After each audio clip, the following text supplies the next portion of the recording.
মিথ্যাবাদীকে কেউ পছন্দ করে না, আর যে মিথ্যা কথা বলে তার সেটা অভ্যাসে পরিণত হয় এবং একজন মিথ্যাবাদী যে কোনো সময় আপনার ক্ষতি সাধন করতে পারে। তো কেউ মিথ্যা বলছে কি না সেটা বোঝার জন্য কিছু পদ্ধতি আছে।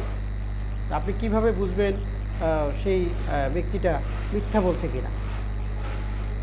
যখন কেউ মিথ্যা বলবে তখন সে প্রথমত দেখবেন যে তার কথাবার্তায় অতিরঞ্জিত একটা ভাব থাকবে, অর্থাৎ তিনি যে বিষয়টা কথা বলবেন সেই বিষয়ে তিনি অতিরঞ্জিত করে কথা বলবেন।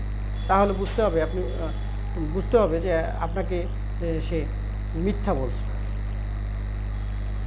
দ্বিতীয়ত, আপনি যদি চোখ ও মুখের অভিব্যক্তি দেখেন তাহলে দেখবেন যে একজন মিথ্যাবাদীর কিন্তু চোখ এবং মুখের অভিব্যক্তি অন্যরকম একটা ভাব প্রকাশ হবে।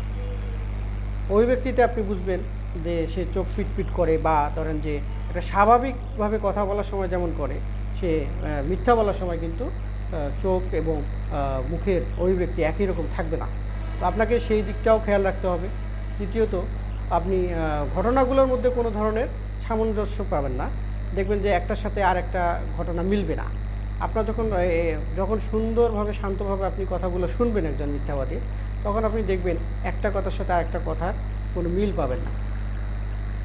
যদি এরকম দেখেন তাহলে আপনি দেখবেন যে হয়তো সে মিথ্যা বলছে, অথবা যদি আপনাকে প্রতারণা করতে চায়, হয়তো প্রতারণা করার জন্য এরকম কিছু করছে।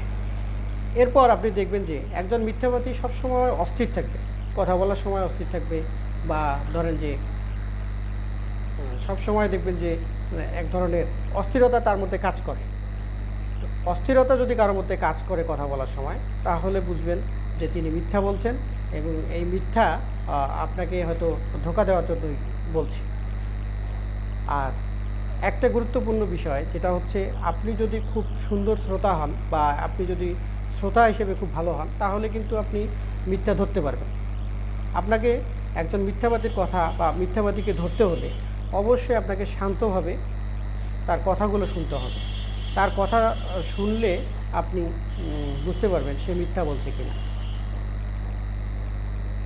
মূল কথা হচ্ছে, আপনি যদি তার সার্বিক পর্যবেক্ষণ করেন এবং তার যদি অভিব্যক্তিগুলো দেখেন, তাহলে আপনি কিন্তু সহজেই তাকে মিথ্যাবাদী বা একজন মিথ্যা বলছে কি না সেই বিষয়টা বুঝতে পারবেন। তো আমাদের জীবনে কোনো মিথ্যা না থাকুক। মিথ্যা যেহেতু মহাপাপ, সকল পাপের জননী বলা হয় মিথ্যাকে। তো মিথ্যা থেকে আমরা সবাই দূরে থাকি এবং একটা সুন্দর সমৃদ্ধিশীল একটা জীবন গড়ে তুলি। ধন্যবাদ সবাইকে।